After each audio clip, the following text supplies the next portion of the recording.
Dumbledore ने कहा, निश्चित रूप से ऐसा लगता है। हमारे पास आभारी होने के लिए बहुत कुछ है।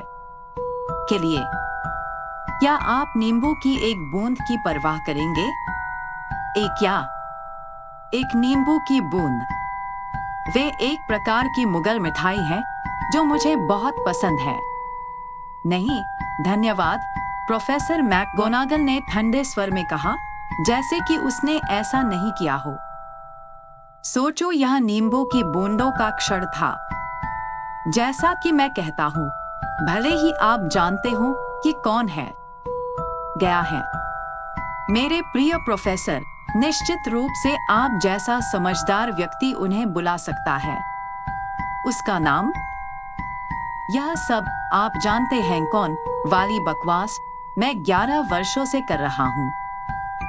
लोगों को उसे उसके उचित नाम वोल्डेमॉर्ट से बुलाने के लिए मनाने की कोशिश की जा रही है। प्रोफेसर मैकगोनागल घबरा गया, लेकिन डम्बलडोर, जो नींबू की 2 बूंदें खोल रहा था, ऐसा लग रहा था कि ध्यान नहीं दिया गया। अगर हम हूँ कहते रहें तो यह सब इतना भ्रमित हो जाता है। वोल्डेमॉर्ट के कहने से डरने का मैंने कभी कोई कारण नहीं देखा। नाम? मुझे पता है कि आपने ऐसा नहीं किया है, प्रोफेसर मैकगोनागल ने आधे अधूरे स्वर में कहा। हताश, आधा प्रशंसनीय। लेकिन आप अलग हैं। हर कोई जानता है कि आप हैं। केवल एक ही चीज जिसे आप जानते हैं, ओ ठीक है, वोल्डेमॉर्ट, जिससे डर गया था। आप मेरी चापलूसी करते हैं, डम्बलडोर ने शांति से कहा। वोल्डेमॉर्ट के पास शक्तियां थी जो मैं चाहूंगा। कभी नहीं। सिर्फ इसलिए कि आप उनका उपयोग करने के लिए बहुत अच्छे हैं। यह भाग्यशाली है कि यह अंधेरा है। मैडम पॉम्फ्रे के बाद से मैं कभी इतना नहीं शर्माया। मुझे बताया कि उसे मेरा नया ईयरमफ पसंद आया। प्रोफेसर मैकगोनागल ने डम्बलडोर पर तीखी नजर डाली और कहा, चारों ओर उड़ रही अफवाहों के सामने उल्लू कुछ भी नहीं है। तुम्हें पता है क्या वे कह रहे हैं? वह गायब क्यों है? आखिर किस चीज ने उसे रोका? ऐसा लग रहा था कि प्रोफेसर मैकगोनागल उस मुकाम पर पहुंच गई थी जहां वह सबसे ज्यादा थी चर्चा करने के लिए उत्सुक। वह असली कारण जो वह ठंडी, सख्त दीवार पर इंतजार कर रही थी।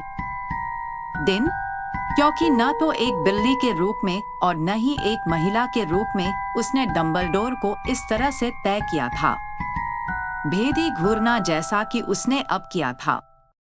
यह स्पष्ट था कि हर कोई जो कुछ भी कह रहा था, जब तक डम्बलडोर ने उसे यह नहीं बताया कि यह सच है, तब तक वह इस पर विश्वास नहीं करने वाली थी।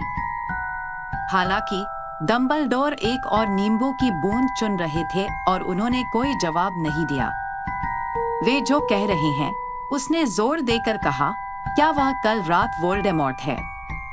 गॉड्रिक के खोखले में बदल गया। वह कुम्हारों को ढूंढने गया। अफवाह यह है कि लिली और जेम्स पॉटर मर चुके हैं, है कि वे मर चुके हैं। डम्बलडोर ने सिर झुका लिया। प्रोफेसर मैकगोनागल हांफने लगे। लिली और जेम्स? मैं इस पर विश्वास नहीं कर सकता। मैं इस पर विश्वास नहीं करना चाहता था। ओह, अलबस। डम्बलडोर ने आगे बढ़कर उसके कंधे को थपथपाया।